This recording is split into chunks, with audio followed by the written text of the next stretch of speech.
Assalamualaikum warahmatullahi wabarakatuh. Perkenalkan, nama aku Lintang Ayu dari PT Raja Sukses Propertindo. Di video pembelajaran kali ini aku pengen ngebahas mengenai perbedaan antara being a boss and being a leader.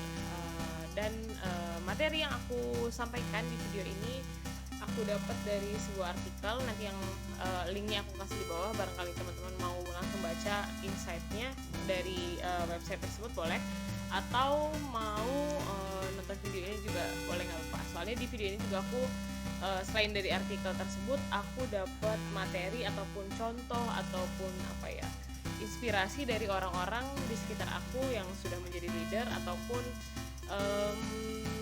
yang sedang belajar menjadi leader. Nah, jadi dalam video ini nggak cuma dari artikel doang, aku juga dapat insight ataupun dapat masukan dari teman-teman leader, baik di kantorku sekarang di RSP ataupun di kantor-kantorku sebelumnya. Oke, kita bahas dulu mengenai apa itu perbedaan antara bos dan juga leader. Oke, kita bahas dulu mengenai apa itu perbedaan antara bos dan juga leader. Yang pertama itu yang paling signifikan adalah hears dan juga listens. Nah, apa bedanya antara hears dan listen? Padahal keduanya sama-sama memiliki arti mendengarkan.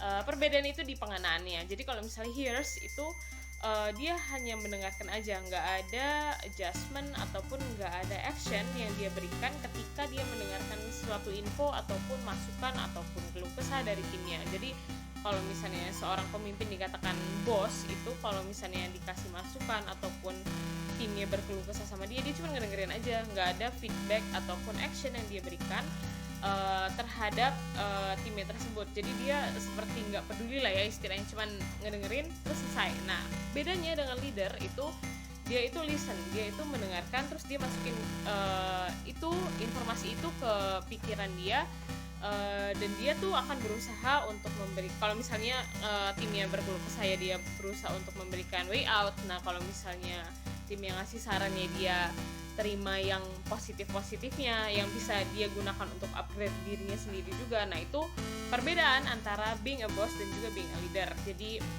kalau misalnya bos cuma ngedengerin doang, kalau leader itu bisa menggunakan informasi yang diberikan oleh timnya itu untuk baik untuk memberikan solusi untuk timnya ataupun menjadi masukan untuk dirinya sendiri. Nah, lalu yang kedua itu bos itu hanya memberikan perintah. Jadi dia nggak mau tahu kalau misalnya dia ngasih sebuah perintah ke timnya itu ya harus selesai ataupun harus close tuh.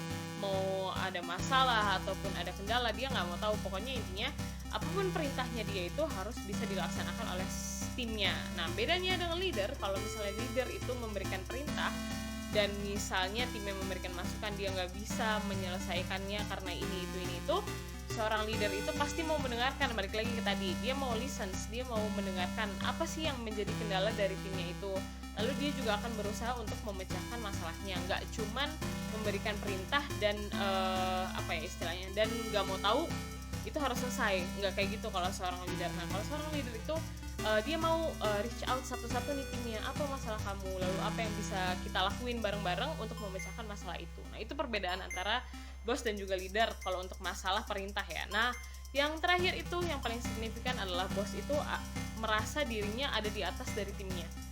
Jadi dia itu merasa terpisah nih, dia cuman berfungsi sebagai commander atau sebagai perintah. Dia hanya memberikan perintah lalu hanya mengevaluasi timnya, seperti itu. Nggak ada effort dia untuk bisa reach out atau bisa blending sama teman-teman timnya itu. Nah, bedanya dengan leader, kalau leader itu dia mau blending dengan teman-temannya. Jadi dia merasa dia itu adalah bagian dari timnya juga, bukan merasa di atas ataupun di bawahnya dari timnya mereka itu. Jadi perbedaannya udah sangat jelas banget antara bos dan juga leader.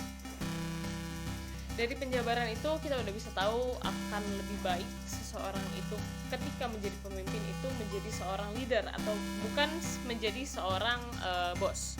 Itulah mengapa yang kita tahu ya, kalau misalnya istilah-istilah itu leadership, kalau misalnya mau bangun jiwa kepemimpinan itu istilahnya leadership, bukan being a boss atau being a bossy atau ya semacam itulah ya. Itu karena ya itu tadi, being a leader itu akan lebih baik dibandingkan being a boss. Karena kalau misalnya bos itu cuman fungsinya hanya menjadi commander, hanya menjadi pemimpin. Sedangkan kalau leader, dia itu akan menjadi satu dengan timnya, dan dia akan tahu masalah-masalah dari timnya. Dia akan lebih dia akan lebih baik dan juga lebih kritis dibandingkan dengan seorang bos. Oke, kalau tadi kita udah ngebahas mengenai pemimpin seperti apa yang baik alias leader, kita juga harus tahu gimana caranya menjadi seorang leader yang baik. Nah, poin-poin yang aku tampilin di sini itu aku dapatkan dari membaca artikel di internet, dan juga aku ambil juga dari sifat-sifat menginspirasi teman-teman leader yang ada di Trusmi, dan juga teman-teman leader yang pernah bekerja sama dengan aku sebelumnya. Yang pertama, leader yang baik itu pasti bisa mengetahui teman-teman timnya satu persatu, either itu kelemahannya ataupun juga kelebihannya dia. Jadi dia itu bisa menyusun strategi untuk mencapai goals dengan memanfaatkan kelebihan-kelebihan dari timnya, dan juga menghindari kekurangan-kekurangan dari timnya tanpa mendiskreditkan kelemahan dari timnya tersebut. Jadi dia tuh bisa merangkul timnya, bisa memanfaatkan kelebihan-kelebihan timnya sehingga goalsnya itu tercapai. Nah itu seorang leader yang baik pasti bisa kayak gitu. Lalu yang kedua, dia itu bisa make a good coordination, either itu ke teman-teman timnya ataupun juga lintas divisi. Jadi dia bisa berkoordinasi dengan baik. Dia bisa bernegosiasi. Jadi skill untuk negotiate-nya itu tinggi atau hebat. Nah itu seorang leader yang baik juga pasti bisa bernegosiasi atau berkoordinasi. Lalu yang ketiga itu, dia itu pasti ingin develop people. Artinya di sini seorang leader yang baik pasti merasa bangga kalau misalnya teman-teman dari timnya itu bisa develop atau bisa mengupgrade diri. Jadi selain dia mengupgrade diri, teman-teman timnya juga menjadi lebih baik lagi, atau bisa terdevelop dengan program-program yang dia berikan ataupun wawasan-wawasan yang dia berikan. Jadi seorang leader yang baik pasti bisa mendevelop people. Lalu yang ke berapa tuh? 1, 2, 3, 4. Yang keempat itu, dia itu pasti punya positive behavior. Karena pasti seorang leader itu aware, atau dia tuh sadar dia itu mau tidak mau akan menjadi benchmark dari timnya. Jadi harus memberikan contoh yang baik. Jadi dia pun akan bersifat menjadi seseorang yang baik atau menjadi seseorang yang positif. Lalu yang kelima ya, yang kelima itu adalah dia itu bisa memberikan dan juga menerima feedback kepada timnya. Jadi dia bisa ngasih nih saran kepada timnya, kamu ini untuk upgrade kamu harus bisa ini itu. Nah dia juga bisa menerima feedback dari timnya. Jadi nggak cuman dia ngasih saran, dia juga harus bisa menerima saran. Lalu yang terakhir, dia itu harus selalu bisa terus belajar, karena dengan belajar dia akan mengupgrade diri, otomatis benchmark dari timnya itu akan naik karena benchmarknya itu adalah leader. Kalau misalnya benchmarknya naik, otomatis timnya juga akan terus terdevelop. Nah, sekian dulu video mengenai boss versus leader dari aku. Semoga isinya menginspirasi teman-teman Trusmi People. Terima kasih telah menonton video ini sampai akhir. Wassalamualaikum warahmatullahi wabarakatuh.